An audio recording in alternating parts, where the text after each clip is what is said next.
नमस्कार। श्री गणेशाय नमो नमः। सरस्वती नमस्तुभ्यं वरदे कामरूपिणी विद्यारंभम करिष्यामि सिद्धि भवतु मे सदा। शिव शक्ति को कोटि कोटि प्रणाम।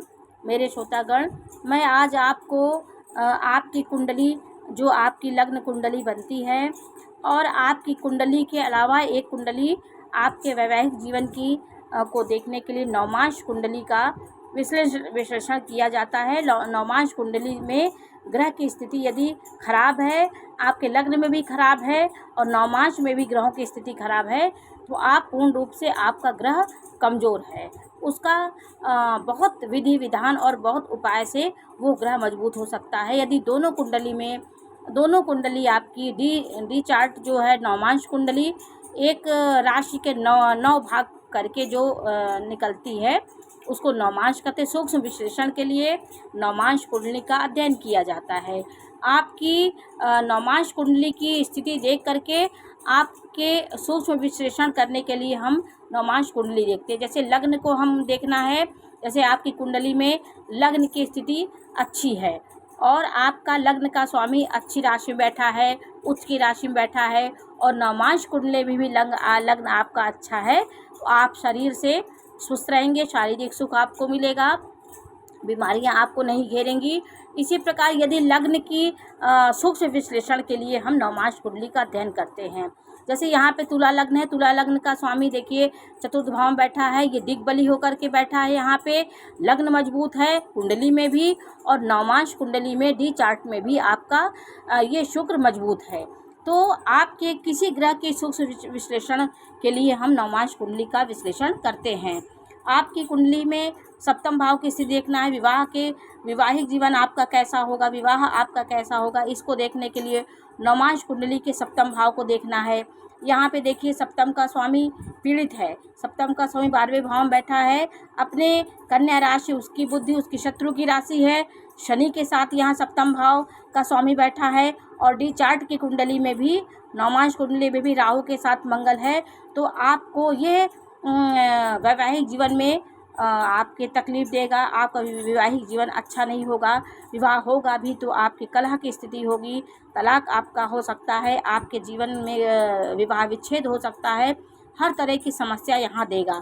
तो सप्तम भाव की स्थिति आपके दोनों कुंडली में खराब है, तो आपका जीवन जिस भाव से संबंधित जो चीज़ है वो आपका एकदम बेकार होगा। कहीं से उसके लिए कोई चांस नहीं होता कि आपका बहुत सही हो जाए। उसके लिए बहुत ज़्यादा आपको उस भाव से संबंधित ग्रहों का उपाय करना पड़ता है, और बहुत तरह से आपके जीवन में पूजा पाठ आपको बहुत बड़े तौर पे आपको जो करने, लेकिन जो विधि का विधान होता है, यदि दोनों कुंडली में आपका खराब है तो वो भाव से आप दुर्बल रहेंगे। ऐसा नहीं है कि आपका एक भाव दुर्बल है तो सब भाव दुर्बल है। आप धन के मामले में कहीं ना कहीं बहुत अच्छे होंगे, केवल विवाहिक जीवन ही खराब होगा।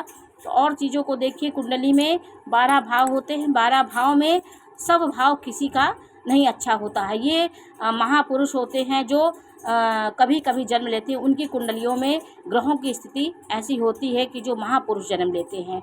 लेकिन हम मनुष्यों का जन्म कहीं ना कहीं एक ना एक पहलू खराब रहता है, क्योंकि ये जो ग्रह होते हैं वो अपना विपरीत असर सबके जीवन में डालते हैं। तो कोई ना कोई भाव से हर व्यक्ति दुर्बल होगा। यदि हमें धन का देखना है, धन की स्थिति देखना है, तो यहाँ पे धनेश कौन है? मंगल है। मंगल की स्थिति खराब है तो आपके धन में आपकी निर्धनता आपकी कभी खत्म नहीं होगी। आप कभी पैसा संचय नहीं करेंगे, अगर पैसा आ भी जाए तो खर्च हो जाता है। बीमारी में नाना प्रकार की समस्याएं उस भाव से संबंधित आपको खर्च होंगी। इसलिए जीवन में इसको देख करके कुंडली में जो भाव आपका खराब है उसके पीछे नहीं पड़ना चाहिए, अपने साधना में उसको लग करके, क्योंकि हम विधि के विधान को नहीं बदल सकते। जो चीज़ का हमें कष्ट मिलना है उसको मिलना ही है। इसलिए नवमांश कुंडली का सूक्ष्म विश्लेषण करने के लिए, ग्रहों का सूक्ष्म विश्लेषण करने के लिए हम नवमांश कुंडली का अध्ययन करते हैं। नवमांश कुंडली में यदि आपके लग्न कुंडली में पीड़ित आपकी कोई भी भाव है और नवमांश में पीड़ित है, तो आपका पीड़ित हो जाएगा। आपका दोनों ग्रह पीड़ित हो गए तो आपकी स्थिति बहुत ख़राब हो जाएगी।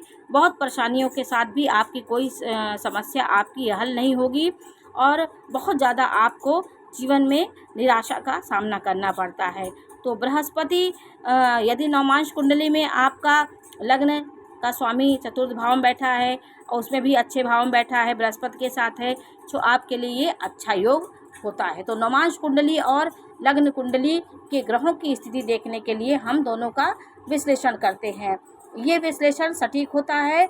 आपके जिस भाव से संबंधित आप चर्चा करने, कैरियर से संबंधित आपको चर्चा करना है, यदि आपको कैरियर का देखना है कि कैरियर, तो आपको दशमांश चार्ट बनाना पड़ेगा। उसमें आपको कैरियर का सूक्ष्म अध्ययन किया जाता है। आपके दशमांश कुंडली, चतुर्थांश कुंडली, हर एक भाव के सूक्ष्म विश्लेषण के लिए हम कुंडलियों का 16 प्रकार की कुंडलियां होती हैं सूक्ष्म अध्ययन के लिए, और कुंडलियों का निर्माण किया जाता है। जैसे आपको कैरियर का देखना हो, आपके दशमेश का स्वामी यहाँ पे निर्बल हो और हम आप दशमांश कुंडली बनाएं, वहाँ पे यदि इसकी स्थिति अच्छी हो तो आपका कैरियर में कहीं ना कहीं विवाह के बाद आपका उन्नति होगी, और कहीं ना कहीं लास्ट के ही जीवन में आपके कैरियर में और व्यवसाय में आप उन्नति करेंगे। तो दोनों की स्थिति देख करके सामंजस्य किया जाता है। ग्रहों की मजबूत स्थिति देखने के लिए नवमांश कुंडली का हम विश्लेषण करते हैं। तो आज हमने आपको नवमांश और लग्न कुंडली के बारे में जानकारी दी। ये जानकारी आपको कैसी लगी अवश्य बताइए। चैनल लाइक करिए, सब्सक्राइब करिए। इसी प्रकार की जानकारी देते रहेंगे। नमस्कार।